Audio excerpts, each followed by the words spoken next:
वही तेजस्वी जी क्या है, तेजस्वी जी का तो नहीं ये पहचान है कि लालू जी के लाल है, नहीं तो कोई ठेला पर केला बेचते, वही पहचान है। बहुत बढ़िया बात बोले भाई। चिराग जी बोलते हैं बिहार फर्स्ट, बिहारी फर्स्ट, हम मारते मारते जनता से कर दिया दोस्त, अभी छात्र है हस्र, और यही है जनता विद्यार्थी का त्रस्त। तो सब चीज़ इस पे हम लोग तो 1 लाख, हम लोग इतना साहित्य पढ़े हैं ना, इतना पढ़े हैं ना, किताब हमारे घर में जाएगा 60,000 के खाली साहित्य मिलेगा। 50 आ गए हैं क्या जेपी जी आपके अंदर? एकदम आ गए हैं। जेपी जी हमारा आदर्श है। हाँ, क्योंकि जेपी जी ने हमने जेपी जी का जब पढ़े तो हमें आत्मा से पूरा एकदम विलीन हो गए हैं कि भैया क्या बोल रहे थे जेपी जी जब आप बोले कि यदि तुम लोग नहीं युवा उठोगे तो हम बुजुर्ग होकर 80 साल में काम किए तो लालच है तुम्हारे जवानी पर मर जाओ। हाँ, चुल्लू भर पानी मर जाओ कि तुम ये शरीर लेके क्या करता रहे 80 साल में हम बीमार होके मतलब कि पूरा देश भैया आप बात को गुमराह रहे हैं, गुमराह कर रहे हैं, भ्रमित कर रहे हैं। आप थोड़ा न्याय संगत तर्कसंगत बात करते हैं, निष्पक्षता दिखाइए। आप हमको लगा सुनने में भैया, हमको लगता है कि कुछ बात नहीं, हम लोग को साथ दीजिए, पहले के बदले में बदलाव आ रहा है। यदि आप जैसे युवा पत्रकारिता हो गए, पत्रकार हो गए, तो मैं आज लिख के देता हूँ कि आज आप जैसे 5 को पत्रकार हो गया, यदि पारदर्शिता के साथ, पूरा निष्पक्षता के साथ, यदि बेबाक तलखे अंदाज मुखरता के साथ आवाज़ उठाएंगे आप, तो आपको भी रेमन मैग्सेसे पुरस्कार से सम्मानित किया जाएगा। और आप उन दिनों आप एक सुनहरे अक्षरों में नाम दर्ज होगा कि एक ऐसा पत्रकार था कि युवाओं के दिल में। नीतीश कुमार जी जीवित हैं? आज का सवाल यही है, क्या नीतीश कुमार जी जीवित हैं? चाचा कहते हैं, मतलब बहुत प्यार से पूरा बिहारी नीतीश जी को चाचा कह के संबोधित करता है।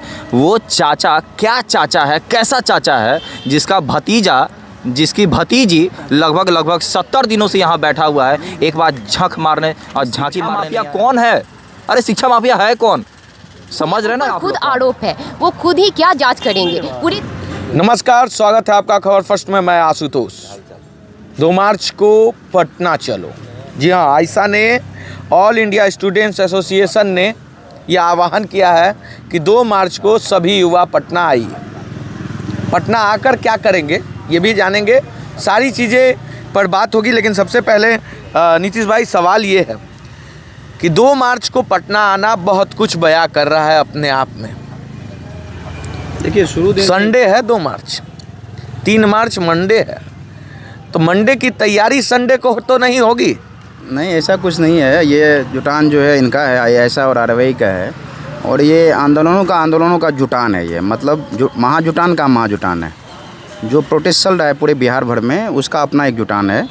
और चूँकि जो हमारा मुद्दा है बीपीएससी पीटी एग्ज़ाम का, वो मुद्दा देखिए पहले पॉइंट पे है, और हम लोग को एक प्रकार से आमंत्रण दिया गया है इस मैटर में कि आप लोग भी आएँ। तो हम, चूँकि जब हम लोग लड़ाई लड़ रहे थे तो लगातार जो है जो छात्र संगठन है, खास करके आयशा, आरवाई और NSUI, ये तीनों ने बहुत मजबूती से हम लोग का साथ दिया। और 3 बहुत बड़ा जो है इन्होंने रोड प्रोटेस्ट किया है।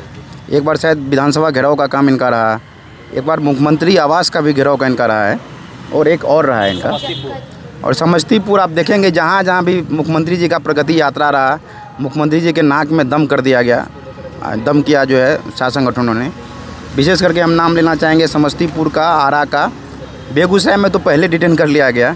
मतलब जहाँ प्रगति यात्रा चल रही थी, जो खास करके जो ऑर्गेनाइजेशन के जो प्रमुख नेता हैं, उनको पहले ही डिटेन कर लिया जा रहा था। का काम करते हैं। साफ तौर पे है कि छात्र के द्वारा हमेशा कानून को हाथ में लिया जाता है। सरकार ये कहती है, मौजूदा DM पटना के ये कहते हैं कि आप लोग प्रोटेस्ट जो करते हैं वो आप लोग चले जाते हैं गर्दनी बाग से सीधा उस जगह पे जहां आप लोगों को नहीं जाना चाहिए, BPSC ऑफिस में चले जाते हैं, BPSC ऑफिस के सामने चले जाते हैं।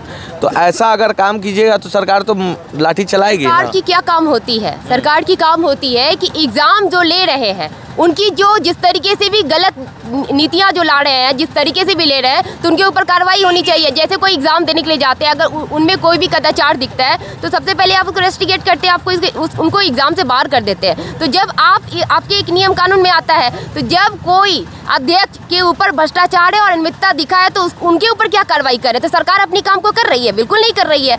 ये तो सरकार पूरे तरीके से लोकतंत्र को खत्म कर रही है, संविधान को खत्म कर रही है। और जहाँ तक हमारी बात है, हमारे आंदोलन की बात है, तो 70 दिनों से हम लोग बैठे हुए हैं बस जायज़ मांग के लिए कि बीपीएससी में जो अनियमितता दिखा है, तमाम भ्रष्टाचार के जो साक्ष्य है वो सार्वजनिक तौर पर है, फिर भी आप उसको रद्द नहीं कर रहे हैं। आप एक शब्द बोलने के लिए तैयार नहीं है कि क्या कुछ मैटर है कि 70 दिनों से बच्चे बैठे हैं। क्या मैटर है? आखिर क्या हो क्या रहा है बिहार बिहार में, तो पूरे बिहार में एक तरीके से देखें तो छात्र युवाओं का जो भविष्य है उसको अंधकार में कैसे ले जाया जाए। और तमाम तरीके से जो सीट सीमित वैकेंसी जो निकलती है, आप तो देख ही रहे हैं, एक तो सरकारी जितनी भी वैकेंसी है उसमें सीट कटौती की जा रही है, और जो भी बचे कुचे जो सीट है उसमें जो भी छात्र युवाओं के जो भविष्य है उसको भ्रष्टाचार के भेंट चढ़ाया जा रहा है। इसी तरीके से जो अंदर से एक डीलिंग कर करके और अंदर से डीलिंग कर करके पूरे पैसे जो पूंजीपति के पास जो पैसे होते हैं, बड़े बड़े रकम होते हैं, वो अंदर से देते हैं, उनके ऊपर जितनी भी सीट है उनको दे दिया जाता है, शिफ्ट कर दिया जाता है। तो ये जो स्थिति है, ये स्थिति को लेकर के आयशा अडवाणी पूरे बिहार भर में छात्र युवा संघर्ष यात्रा निकाले हैं। यात्रा इसलिए निकला है कि तमाम बड़े बड़े प्रतिस्पर्धा वाली परीक्षा में अनियमितता आ रही है, लेकिन सरकार इसके ऊपर एकदम से मौन है। और बहुत बड़ा सवाल आपने किया कि किस तरह का प्रगति यात्रा। स्टूडेंट तो बात नहीं कर पाते हैं, काला झंडा दिखाने पे पुलिस वाले झंडा छीन लेते हैं, आम जनता से बात नहीं करना, किसानों को दूर रखना, और मजदूरों की तो बात ही क्या करें। क्या कहना चाहिएगा नीतीश कुमार के प्रगति यात्रा पे? देखिए, प्रगति यात्रा किसके लिए निकाला? जनता से मिलने के लिए निकाला जाता है, लेकिन एक बार भी जनता को मिलने दिया ही नहीं जा रहा है, ना ही वहाँ छात्र को मिलने जाना, किसान को मिलने दिया जा रहा है। कैसी प्रगति यात्रा है? हम लोग यहाँ 70 दिन से बैठे हुए। जीविका दीदी से तो मिलने दिया जा रहा है। जीविका दीदी से पता नहीं, जीविका दीदी से उनको लगता है वोट बैंकिंग उनका बन रहा है, इस कारण उसको उससे मिलते होंगे, लेकिन दिखता तो नहीं कैमरा में है जीविका दीदी से मिलने दिया जा रहा है वहाँ। क्या जीविका दीदी के बाल बच्चे नहीं एग्जाम देते हैं? जीविका दीदी, आशा वर्कर और टीचर, नीतीश कुमार जी इसके अलावा कुछ किए हैं? सच में ऑन ग्राउंड अगर किसी को रोजगार देने की बात कर रहे हैं तो किए हैं। और हाँ, 10 लाख नौकरी का तो कभी भी हवाला दीजिएगा ही मत, क्योंकि 10 लाख नौकरी दरअसल हम लोग के झोली में जाए ना जाए, आपके झोली में धन दौलत बहुत बढ़ के आ रहा है। ठीक है, अगर माना कि अगर 4 लाख अगर एप्लीकेंट है, उसमें से अगर जरा भी अगर 5% भी अगर धांधली है ना, आपका ट्रेजरी तो पता नहीं, इलेक्शन फंड तो यूँ निकल जाता है। तो कहने का मतलब ये है कि हम लोग बस आरोप लगा रहे हैं, ठीक है, लेकिन आरोप ही नहीं है ये, मतलब ये एक तरह से यकीन है पूरे बिहार का, जिस परिस्थिति में ला करके छोड़ दिए हैं। ऐसे ही शिक्षा माफिया कौन है? अरे शिक्षा माफिया है कौन? समझ रहे ना आप लोग कौन है? अरे जो राज कर रहा है, जिसको सेवा करना चाहिए, आज वो राज कर रहा है, और राज कर रहा है हमारे ही पैसों से, और वो भी इल्लीगल। लीगल तो है ही, इल्लीगल पैसों से भी राज कर रहा है वो, ठीक है। और रही बात ये, क्या नीतीश कुमार जी जीवित हैं? आज का सवाल यही है, क्या नीतीश कुमार जी जीवित हैं? चाचा कहते हैं, मतलब बहुत प्यार से पूरा बिहारी नीतीश जी को चाचा कह के संबोधित करता है। वो चाचा क्या चाचा है, कैसा चाचा है, जिसकी भतीजी लगभग 70 दिनों से यहाँ बैठा हुआ है, एक बार झांकी मारने नहीं आया। शर्म नहीं आ रहा इस बात को जानने के बाद? तो बस बात वही है, दुर्भाग्यपूर्ण है। हम लोग को सच में ये नहीं लगता है कि यहाँ पे डेमोक्रेसी है, ऐसा लगता है कि कंप्लीट एनार्की है, एनार्की ही है। अरे एनार्की नहीं होता तो एक बात बताइए, एक चीज़ दिखाते हैं, रुक जाइए, यहाँ देखिए, ये जो जगह है गर्दनी बाग, ये हाई कोर्ट के द्वारा ऑथराइज पूरे बिहार में एकमात्र धरना स्थल है, ठीक है, जिसको हम लोग शिक्षा सत्याग्रह का भूमि मानते हैं, ठीक है। यहाँ पे इस रोड के अलावा कुछ नहीं दिया है, और प्रशासन के निगरानी में रहे, इसीलिए 2 ग्रिल लगा दिया है कि ज़्यादा जनसंख्या रहे तो कंट्रोल कर ले, कहीं नहीं मोबिलाइज करने दें, इसीलिए ये लोग ग्रिल लगा दिया है, ठीक है। और ये जेल से बहुत बड़ा इसको मतलब संज्ञा नहीं दे सकते, कंप्लीट जेल ही है ये। रोड के समझते हैं ना, रोड पे ला के खड़ा कर देंगे, ये रोड पे ला करके ही खड़ा कर दिया धूल फेंकने के लिए। और ये जो छावनी लगा हुआ है, पोस्टर लगा हुआ है, बैनर लगा हुआ है, गद्दा लगा हुआ है, ये आपके पैसों का है, क्लियर कर है, ये आपके पैसों का है। और देखिए ये लोग से हम मांग क्या की है, गर्दनी बाग धरना स्थल के निकट शौचालय मूलभूत आवश्यकता, नित्य क्रिया से निवृत्त होने के लिए सर्वप्रथम शौचालय ही चाहिए, ठीक है, शौचालय और बिजली का, यहाँ बिजली तक नहीं है, क्या हम बोले। अरे कौन सा घर उजाला करने पे लगे हुए हो, जो हाईकोर्ट के द्वारा दिया गया स्थल को उजाला नहीं कर पाए हो, पटना राजधानी उजाला नहीं कर पाए हो, गाँव क्या उजाला करोगे? किसको भ्रमित कर रहे हो? सवाल के घेरे में सरकार है, आयोग है, बहुत लोग हैं। आयोग के बाद मैं नाम नहीं लूँगा, कोई जवाब नहीं है। बोलिए क्या बोला? कोई जवाब नहीं मिला अभी तक। एक मिनट, देखिए बिहार जो है ना, हर चीज़ से लाचार हो गया है। यहाँ शिक्षा व्यवस्था चौपट है, यहाँ पर तमाम जो मूलभूत बुनियादी व्यवस्था हो चाहे वो लाचार व्यवस्था में है, चल रहा है। यहाँ पे मतलब युवा जो है मझधार में फंसा हुआ है, और बीच मझधार में फंस के घर से बार बार संसार हो रहा है। और बिहार में फिर से होगा जेपी आंदोलन, फिर से होगा संपूर्ण क्रांति। संपूर्ण क्रांति की जो नारा था, आह्वान था, एक नारा था, एक विचार था जो कि जेपी जी दिए थे कि अगर शिक्षा और बेरोजगारी और महिला सशक्तिकरण या महिला उत्पीड़न की जो बात होती है, तमाम सारा जो मूलभूत और बुनियादी व्यवस्था पर सवाल खड़ा होता है, या फिर बेरोजगारी के हित में बात होता है, या कुछ भी बात हो बिहार में, जो बिहार में अपमान किया गया है, बिहार को शर्मसार किया गया है, पेपर लीक को बदनाम किया गया है पूरा स्तर पर से बिहार को, तो तमाम चीज़ है उसमें संलिप्त है। तो बिहार में फिर से एक बार जरूरी है जेपी आंदोलन की, और जेपी जी का आत्मा हमारे अंदर जग गया है और हम इन चुक लेके रहेंगे। आ गए हैं क्या जेपी जी आपके अंदर? एकदम आ गए हैं। जेपी जी हमारा आदर्श है। हाँ, क्योंकि जेपी जी ने हमने जेपी जी का जब पढ़े तो हमें आत्मा से पूरा एकदम विलीन हो गए हैं कि भैया क्या बोल रहे थे जेपी जी जब आप बोले कि यदि तुम लोग नहीं युवा उठोगे तो हम बुजुर्ग होकर 80 साल में काम किए तो लालच है तुम्हारे जवानी पर मर जाओ। हाँ, चुल्लू भर पानी मर जाओ कि तुम ये शरीर लेके क्या करता रहे। 80 साल में हम बीमार होकर मतलब कि पूरा देश तख्ता हिला दिए, और तमाम जो मूलभूत बुनियादी व्यवस्था है, जो हमारे दलित, शोषित, वंचित, पीड़ित, अगड़ा, पिछड़ा, जरूरतमंद, असहाय लोग, बीमार लोग, इंसान है, उनके हित में काम। आप भी एकदम नेता नियन लेकिन रट लिए हैं दलित शोषित। अरे भैया नेता बनना गुनाह है? सुनिए एक मिनट, नेता बनना गुनाह है क्या? आदि हम लोग पढ़े लिखे हैं, 6 बार 2 बार मेंस लिखे हैं। आदि नेता क्या होता है? पहले 1 मिनट 2 मिनट मेरा बात है, सुन लीजिए। पहले के ज़माने में, पहले के दिनों में क्या होता था? नेता का उद्देश्य था क्या? देश सेवा, जन सेवा, राष्ट्रभक्ति। अभी का उद्देश्य क्या है? अभी का उद्देश्य क्या हो गया? वर्तमान हालिया स्थिति क्या है?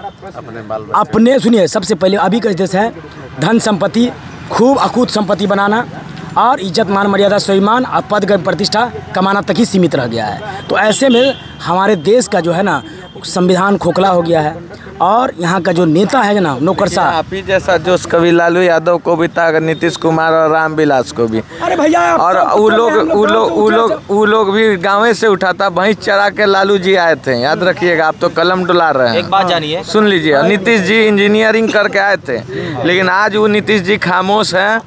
लग रहा है कि शत्रुघ्न सिन्हा का जो मूवी है उसको देखकर खामोश होना सीख गए हैं। तो कहीं आप भी जो बात कर रहे हैं, और जेपी जी का आत्मा जो आप में घुसा है, खुद जेपी आंदोलन से देश को नुकसान हुआ। हमको लगता है खाली करप्ट नेता पैदा लिया है। जान जाइए। सुनिए, लालू यादव जी को जानते हैं ना? लालू यादव क्या कहा जाता है? अभी दलित, शोषित, वंचित के मसीहा, जरूरतमंदों के भगवान और बहुजनों के नायक कहे जाते हैं ना, ऐसे ही बात होता है। नीतीश कुमार को सुशासन बाबू का टेक दिया गया है, सिंबल दिया गया, उनका लोगो लगाया गया है। तो जो भी है, आप पासवान जी को ले लिए, आप ये क्या बोले थे? बहुत सारे नारा दिए थे। कौन? जेपी जी।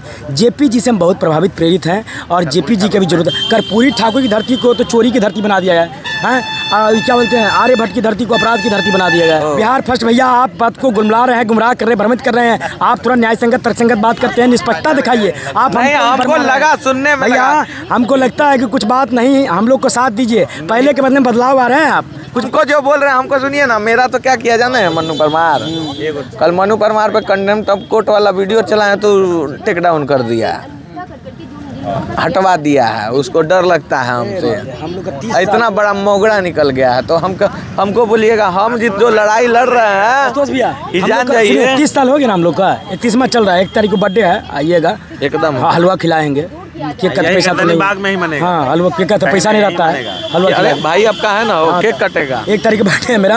आपको पहले हमारा तरफ से जो है इनवाइट है। और एक बात कहते हैं, बिहार में यदि आप जैसे युवा पत्रकार हो गए तो मैं आज लिख के देता हूँ 5 भी हो गए कि आज आप जैसे 5 को पत्रकार हो गया, यदि पारदर्शिता के साथ, पूरा निष्पक्षता के साथ, यदि इस बेबाक तलखे अंदाज, मुखरता के साथ आवाज़ उठाएंगे आप, तो आपको भी रेमन मैग्सेसे पुरस्कार से सम्मानित किया जाएगा। और आप उन दिनों आप एक सुनहरे अक्षरों में नाम दर्ज होगा कि एक ऐसा पत्रकार था जो युवाओं के दिल में राज करता था, और कोई भी आंदोलन में निष्पक्ष बात रखता था, और न कभी 1 रुपया बिका था। मनु भाई के स्टाइल। देखिए, लेकिन मैं एक ही बात बोलूँगा कि देखिए, आप लोग उगते सूरज हो, आप लोग बिहार के भविष्य हो। मुझे एक ही बात का डर लगता है कि जेपी आंदोलन से बहुत बड़े बड़े नेता हुए थे, और उन्होंने बिहार को और देश को नुकसान पहुंचाया। जो मैं क्लियर बोलता हूं, किसी को खराब भी लग सकता है। आज जेपी आंदोलन के ही उठे हुए नेताओं ने 71 दिन से यहाँ पे नीतीश कुमार आप लोग को वहाँ पे रख दिया। तो जब आप लोग जाइएगा ना, तो मैं यही कहूँगा कि आंदोलन अगर बिहार में कहीं पे भी हो उसको सर्वप्रथम तरीके से उसको रखिएगा। एडवांटेज डिसएडवांटेज हर चीज़ में होता है, दोष और गुण सब चीज़ में होता है। आप किसी चीज़ को कितना पॉजिटिव और निगेटिव लेते हैं। यदि 20 साल मुख्यमंत्री रहे हमारे नीतीश कुमार जी, 20 साल रहे, तो उन्होंने का कुछ अच्छे भी हैं कुछ बुरे भी हैं, हम ये नहीं कहते हैं। लालू जी का राज जिस टाइम में था, उन्होंने जो जताया, जिन्होंने जो बहुजनों को किया, अगर पीछे दलित शोषित वंचित को आवाज़ उठाया, बुलंद किया, जो भी कुछ किया, जो नाम है इतिहास उसका नाम ले रहा है, तो जो भी है। लेकिन वही तेजस्वी जी क्या है, तेजस्वी जी का तो नहीं ये पहचान है कि लालू जी के लाल है, नहीं तो कोई ठेला पर केला बेचते, वही पहचान है। बहुत बढ़िया बात बोले भाई। चिराग जी बोलते हैं बिहार फर्स्ट, बिहारी फर्स्ट, हम मारते मारते जनता से कर दिया दोस्त, अभी छात्र है हस्र, और यही है जनता विद्यार्थी का त्रस्त।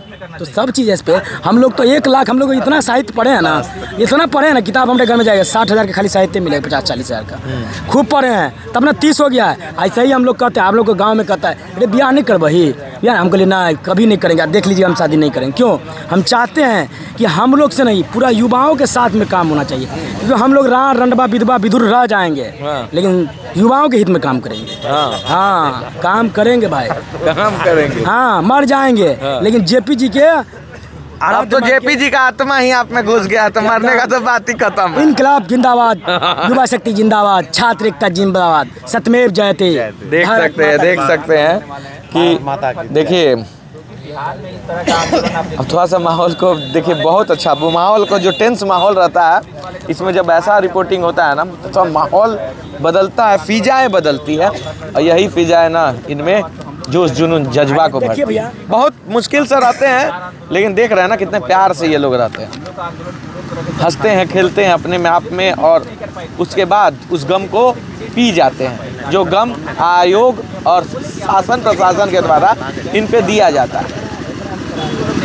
धन्यवाद भाई, बने रहिए खबर फर्स्ट के साथ। मनु परमार ने वीडियो टेक डाउन किया है, डरने वाले नहीं हैं, 2 और बनाएंगे। तुम खबर फर्स्ट को बंद करो, रोक लोगे क्या? हम खबर फर्स्ट, मनु परमार तुम फ़ोन करके खाली बोलो, खुद से डिलीट कर दूंगा, टेक डाउन मत करवाओ, चैनल डिलीट कर देंगे। अमूल सन की लड़का है, नहीं पता होगा अभी आपको। 100 मनु परमार मरा होगा ना, तो एगो मेरा कोना दिमाग का बना होगा। बिहारी हैं, ठेठ बिहारी, याद रखिएगा। जब तक तोड़ते नहीं तब तक छोड़ते नहीं है, सीना फोड़ कर बाहर को तोड़ने का काम करते हैं। मनु परमार तुमको जब तक तोड़ेंगे नहीं तब तक छोड़ेंगे नहीं, याद रखना।